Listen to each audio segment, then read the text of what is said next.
पिछले कुछ दिनों के अनुभव से मेरे मन को बड़ा दुख हुआ है और मैं इसीलिए आज ये बोलने के लिए, कहने के लिए यहाँ पर खड़ा हुआ हूँ।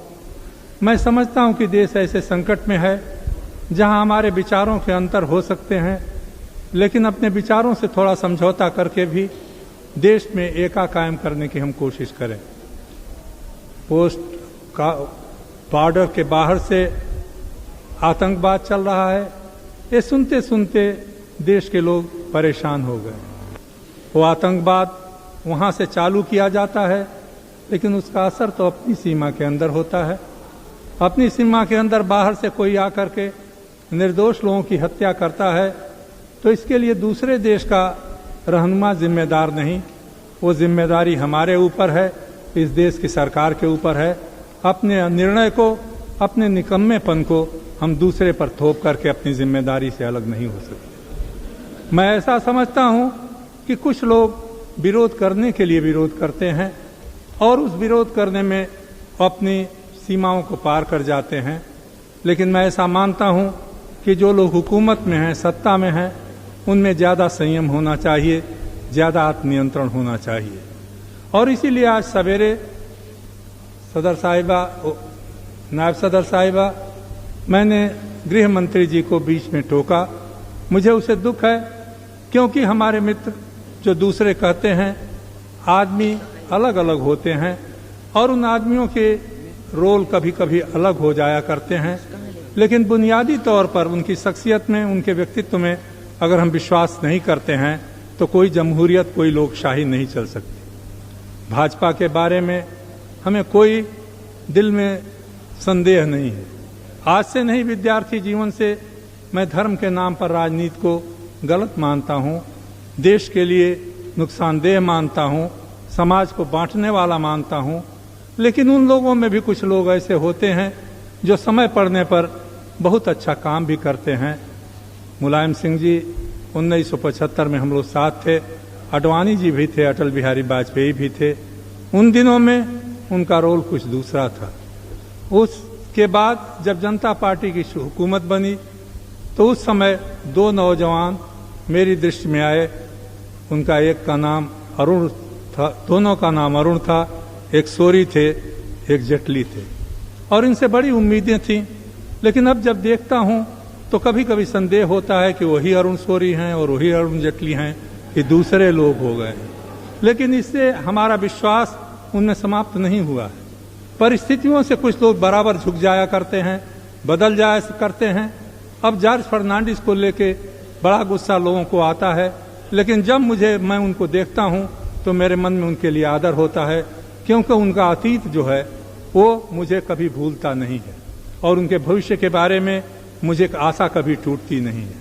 लेकिन मैं अडवाणी जी से, गृह मंत्री जी से कहूंगा, जिस तरह से इस चर्चा को चलाया गया, वो चर्चा देश को बनाने वाली नहीं थी, देश को जोड़ने वाली नहीं थी। जैसा किसी ने कहा, शुरू से ही ये धमकी दी गई, हम संयुक्त बैठक करेंगे, बहुमत हमारा होगा, हम बहुमत से इसको पास कर लेंगे, बहुमत से पास कर लेंगे, लेकिन उसको क्रियान्वित करने में आपको सबका सहयोग चाहिए।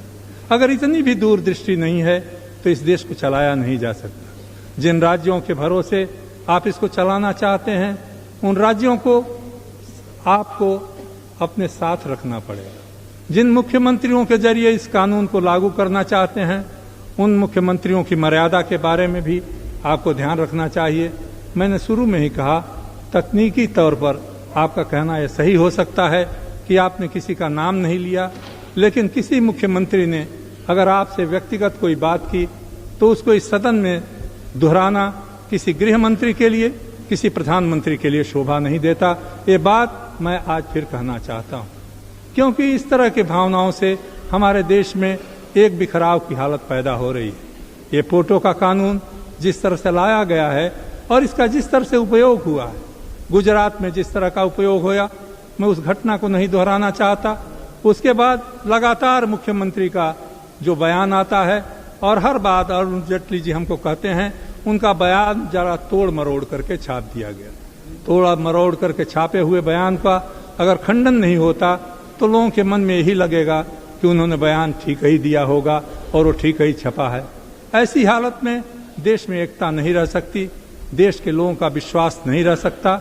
आज देश के सामने बाहर से आने वाला आतंकवाद समस्या नहीं है, इस देश में समस्या इस बात की है कि देश के लोगों का दिल टूटा हुआ है, लोगों का विश्वास हिला हुआ है।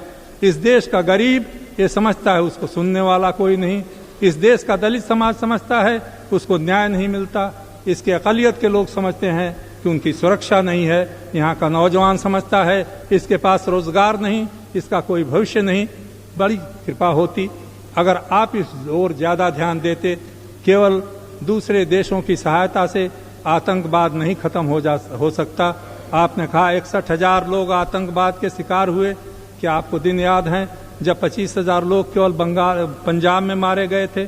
कितने लोग नक्सली आंदोलन में मारे गए, कितने लोग नागालैंड में मारे गए? क्या हुआ मणिपुर का, क्या हुआ अरुणाचल का, क्या हो रहा है आज आदिवासी इलाकों का? त्रिपुरा से लेकर तमिलनाडु तक हर आदिवासी इलाके में आज एक बाउंडर खड़ा हो रहा है, एक धुआं उठ रहा है। उसे आप आतंकवाद कहें या नहीं, हमारे मित्र अभी कुछ कह रहे थे। हम सरकार का समर्थन करते हैं, सरकार का समर्थन करते रहिए, सरकार चलाते रहिए, लेकिन उसी आंध्र प्रदेश में कितने इलाकों में, कितने जिलों में आज सरकारी अधिकारी जा नहीं सकते, कितने इलाकों में जीवन सुरक्षित नहीं है। वो कोई बाहर से आया हुआ आतंकवाद नहीं है, उस धरती से जन्मा हुआ आतंकवाद है। आज क्या हो रहा है झारखंड में, आज क्या हालत है हमारा जो नया राज्य बना मध्य प्रदेश में, छत्तीसगढ़ में, और एक का एक लोग एक दूसरे के दुश्मन बन रहे हैं।